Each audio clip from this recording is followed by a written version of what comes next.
சென்னை வேளச்சேரி தொகுதிக்குட்பட்ட பெசன்ட் நகர் பகுதியில் தமிழக வெற்றிக் கழக வேட்பாளர் குமார் தீவிர வாக்கு சேகரிப்பில் ஈடுபட்டார்.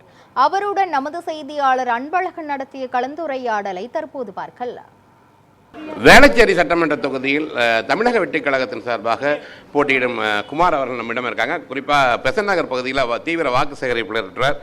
அவரிடமே சில கேள்விகளை முன்வைப்போம். முதல்ல வாழ்த்துக்கள். இப்போது களத்தில் இறங்கி ஒரு வீடு வீடாக சென்று ஓட்டு கேட்டுருக்கீங்க. நீங்கள் எந்த மாதிரியான வாக்குறுதிகளை சொல்லி இங்கே ஓட்டு கேட்டுருக்கீங்க? இங்கே என்ன இஷ்யூஸ் இங்கே பெருசாக இருக்குன்னு நீங்கள் பார்க்குறீங்க? இங்கே மெயின் இஷ்யூ பார்த்தீங்கன்னாக்கா பட்டா வழங்குதல் இவங்க எல்லாருக்கும் பார்த்தீங்கன்னா இவங்களும் ஒரு தொகுதியில் இருக்காங்க. நிறைய தொகுதியில் பட்டா வழங்குதல் பாதி கொடுத்துருக்காங்க, பாதி கொடுக்கல. இன்னும் ரொம்ப சொல்ல போனாக்கா ஒரு சில வீட்டில் கரண்ட் இல்லை. நம்மளுடைய அடையாறு சாஸ்திரி நகர் இந்த இடத்துல கரண்ட் இல்லை. ஆச்சரியமாக இருக்குது.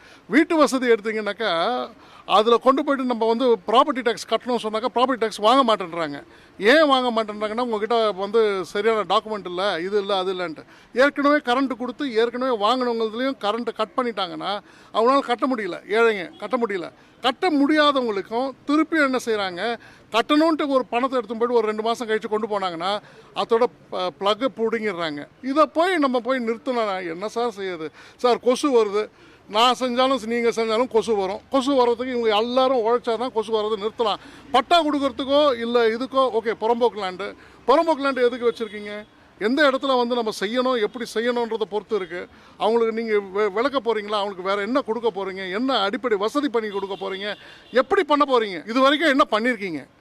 யார் மேலேயும் நாங்கள் தீய சக்தியாவோ இல்லை தீய இதுவோ நாங்கள் எதுவுமே சொல்ல விருப்பப்படல. ஆனால் நம்ம மக்கள் நம்மளாட்டம் பிறந்தது இங்கே, அவங்க பிறந்தது அங்கே. அதனால் அவங்க பாதிக்கப்படக்கூடாது. சமத்துவத்தை பேசுகிறவர் தான் எங்கள் தளபதி விஜய் அவர்கள். சமத்துவத்தை காப்பாளராக எங்களோட பொதுச் செயலாளர் ஆனந்த் அவர்கள். இந்த பகுதியில் இருக்க நிர்வாகிகள் எல்லாரும் சேர்ந்து எப்படியாவது இந்த இடத்துல நாங்கள் ஓட்டு சேகரிக்கணுன்றதை விட மக்களுக்கு சமூக சேவை செய்யணுன்றதை நாங்கள் நினைக்கிறோம். குறிப்பாக நீங்கள் சொன்ன மாதிரி சமூக சேவை இந்த இடத்துல இருக்குங்க. இப்போ எதிர்க்கட்சிகள் ஒரு குற்றச்சாட்டை முன் வச்சு சொல்லுவாங்க. இப்போ நீங்கள் இறங்கினாலே உங்களை ஒரு குற்றச்சாட்டு வைப்பாங்க, அனுபவம் இல்லை அப்படின்னு சொல்லுவாங்க. ஆனாலும் கூட நீங்கள் மக்களுடைய வேறு எந்த குறிப்பாக நீங்கள் வெற்றி விட்டால் எந்த தொகுதிக்கு என்ன செய்யணும்னு நீங்கள் எதிர்பார்த்துட்டு? பொலிட்டிக்கலில் எனக்கு பொறுத்த வரைக்கும் அனுபவம் இல்லை. ஆனால் சமூக சேகரத்தில் என்னை மிஞ்சி யாருமே அனுபவம் பண்ணல.